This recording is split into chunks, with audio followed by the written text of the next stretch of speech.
今年天高节防疫期间，嘛凸显安南区乐港市场长期拍远的问题。电信烦恼市场内也囤真侪废弃物，甚至卫生局嘛查出滋生病媒网。对此，议员郭清华表示，这个海沙屋市场有天高节防疫的指标意义，却因为产权问题，40天来无法度解决。所以会长嘛提出短期违规开单，一直到长期强制拆除，都市更新的解决方案。希望借着天高这个危机，要求市长下定决心彻底解决。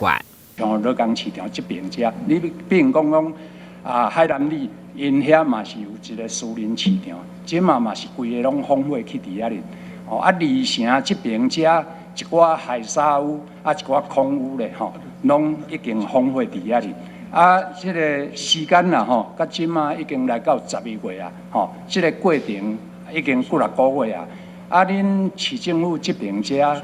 对着这登革热啦恁即目前要安怎彻底去甲处理，要安怎去应用？恁敢有一个全部的一个配套甲处理的方式出来？乐港市场伊产权是多元，那我想会当咱这边登革热的这个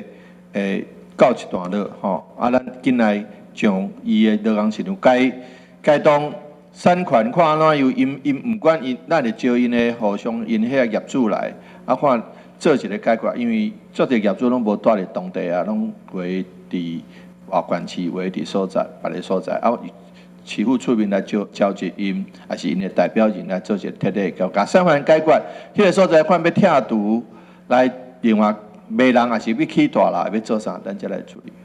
原本闹热市场，即马来变成暗蒙蒙、厝体更金，佮看黑黑，加上废弃物一堆，已经引起地方民怨，烦恼成为天高热的主成员。而究竟如何处理，可见黄市府团队执行的魄力。今日新闻，阮是林英庚采访报道。